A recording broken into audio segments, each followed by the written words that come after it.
ये कहानी है छत्तीसगढ़ की मिट्टी में दबी एक ऐसी गाथा की जिसकी गूंज सच मानिए तो आज भी सुनाई देती है। एक कहानी विश्वास की, संघर्ष की और एक ऐसे विचार की जो कभी मर नहीं सकता। यही वो सवाल है जो हमें उस सफर पर ले जाता है जहां एक सोच, सिर्फ एक सोच, एक पूरी क्रांति बन गई। तो चलिए हम सब साथ मिलकर उस दौर में चलते हैं।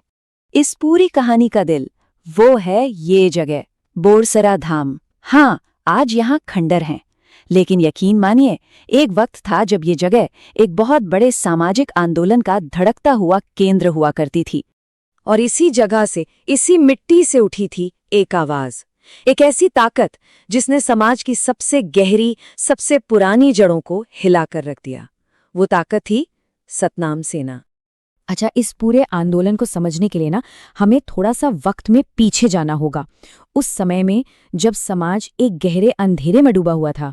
उस दौर की सच्चाई बहुत बहुत कड़वी थी। इंसान और इंसान में भेद था। मतलब जन्म से ही ये तय हो जाता था कि किसे सम्मान मिलेगा और किसे अपमान।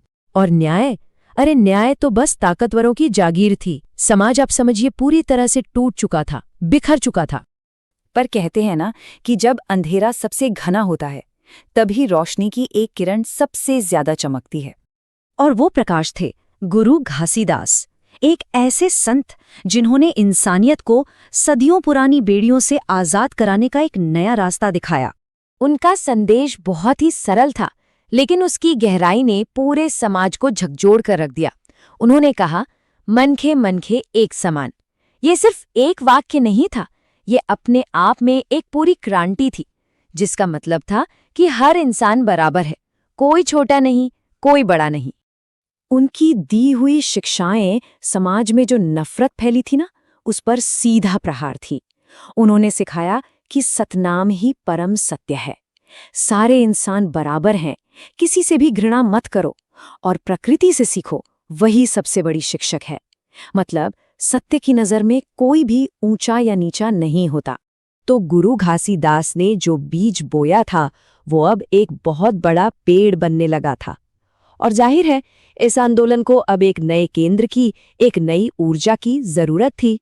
और ये जिम्मेदारी आई गुरु घासीदास के ही पुत्र गुरु बालक दास के कंधों पर। उन्होंने अपने पिता के उस संदेश को घर घर, जन जन तक पहुंचाने का संकल्प लिया और इस आंदोलन को एक बिल्कुल नई दिशा दी। उन्होंने इस आंदोलन का नया केंद्र बनाया बोरसरा धाम को। और देखिए, ये सिर्फ एक जगह नहीं थी, ये एक विचार बन गया था। यहाँ दूर दूर से लोग आकर जुड़ते थे, सत्संग करते थे और मिलकर ये फैसले लेते थे कि एक समान समाज कैसे बनाया जाए।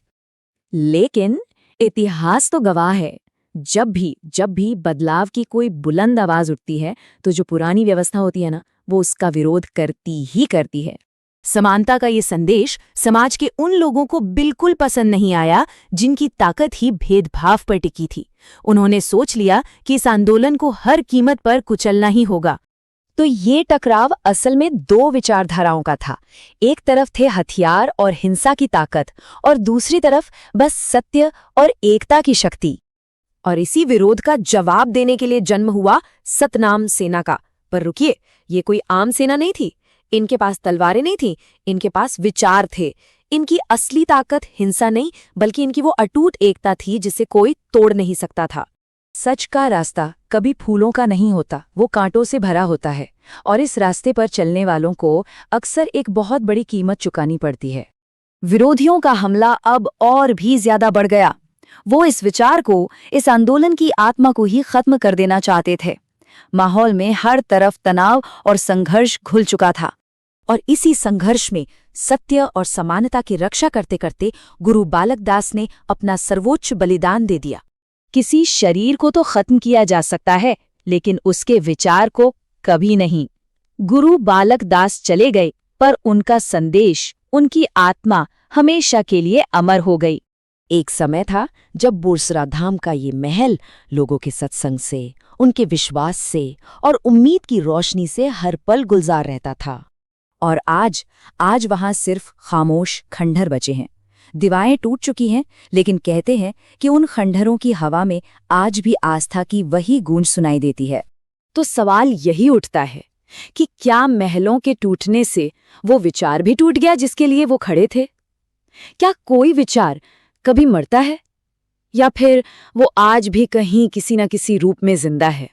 शायद इसका जवाब उन खंडहरों की खामोशी में है, लोगों की आस्था में है और उस एक शब्द में है जो आज भी करोड़ों दिलों में गूंजता है,